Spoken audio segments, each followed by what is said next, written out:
Bacaan dari Injil Yesus Kristus menurut Matius. Sekali peristiwa, tampillah Yohanes Pembaptis di padang gurun Yudea dan berseru, "Bertobatlah, sebab kerajaan surga sudah dekat."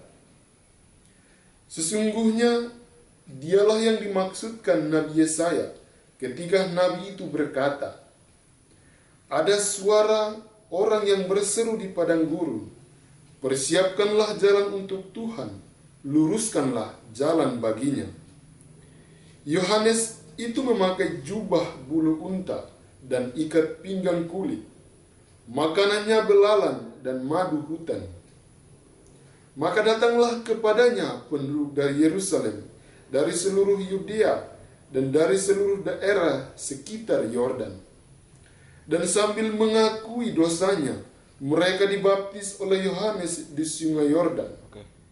Tetapi waktu melihat banyak orang Farisi dan orang Saduki datang untuk dibaptis, berkatalah Yohanes Pembaptis kepada mereka, "Hai kamu keturunan ular beludak, siapakah yang mengatakan kepadamu bahwa kamu dapat lolos dari murka yang akan datang?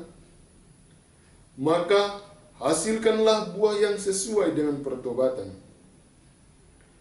Dan janganlah mengira bahwa kamu dapat berkata dalam hatimu, 'Kami adalah anak Abraham.'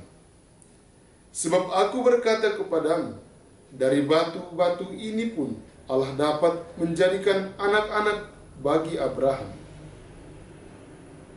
Kapak sudah tersedia pada akar pohon, dan setiap pohon yang tidak menghasilkan buah yang baik pasti ditebang dan dibuang ke dalam api. Aku membaptis kamu dengan air sebagai tanda pertobatan, tetapi Ia yang datang kemudian daripadaku lebih berkuasa daripadaku, dan aku tidak layak melepaskan kasutnya. Ia akan membaptis kamu dengan Roh Kudus dan dengan api. Alat penampi sudah di tangannya. Ia akan membersihkan tempat pengirikannya dan mengumpulkan gandumnya ke dalam lumbung. Tetapi debu jerami akan dibakarnya dalam api yang tidak terpadamkan." Demikianlah sabda Tuhan. Bapak, Ibu, saudara-saudari yang terkasih dalam Kristus, Pace Bene. Inspirasi Biblis Minggu Advent kedua hari ini dari Injil Matius bab 3 ayat 1 sampai dengan 12. Judul permenungan ini adalah Pertobatan, Jalan Menyambut Kedatangan Tuhan.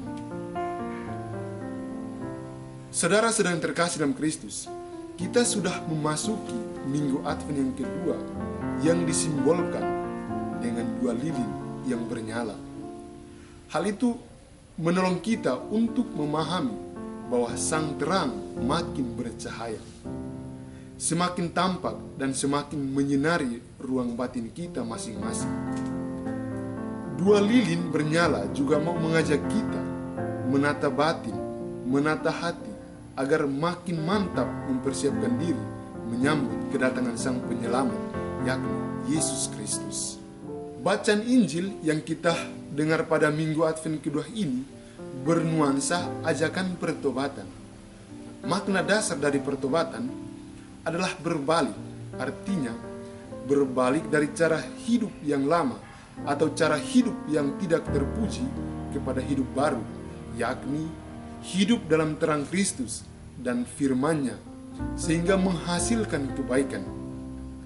Karena itu, barang siapa mendengarkan firman Allah dan melaksanakannya dengan tekun, setia, akan berbalik dari kehidupan lamanya kepada kehidupan yang baru. Salah satu tokoh yang menyuruhkan pertobatan dalam Injil Matius pada Minggu Advent kedua ini adalah Yohanes Pembaptis. Ia merupakan salah satu tokoh besar dalam Alkitab.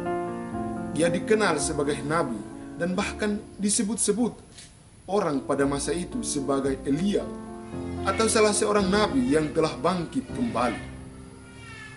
Maka tidak heran kalau orang-orang pada masa itu berbondong-bondong datang untuk mendengarkan seruannya tentang pertobatan dan meminta nasihat serta memberi diri untuk dibaptis.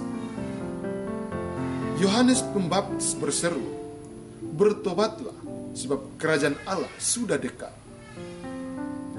Lewat seruan tersebut, kita diajak olehnya untuk bertobat, sebab Sang Juru Selamat sudah dekat. Seruan Yohanes Pembaptis adalah seruan ajakan kepada semua orang untuk bertobat dan berbalik kepada Tuhan agar diselamatkan. Saudara-saudari yang terkasih dalam Kristus, ajakan Yohanes Pembaptis juga mengajak kita semua untuk bertobat, mempersiapkan hati, batin, dan pikiran kita untuk menyambut kedatangan Sang Juru Selamat. Perlu kita sadari bahwa dalam masa Advent ini, persiapan untuk menyambut kedatangan Sang Juru Selamat bukanlah hal-hal material, melainkan lebih baik pada mengusahakan transformasi batin yang sungguh-sungguh agar kita merenungkan makna pembaptisan, pertobatan, dan pengampunan dosa kita oleh Allah. Allah datang dalam diri Yesus Kristus bukan untuk menghukum, melainkan untuk menyelamatkan kita.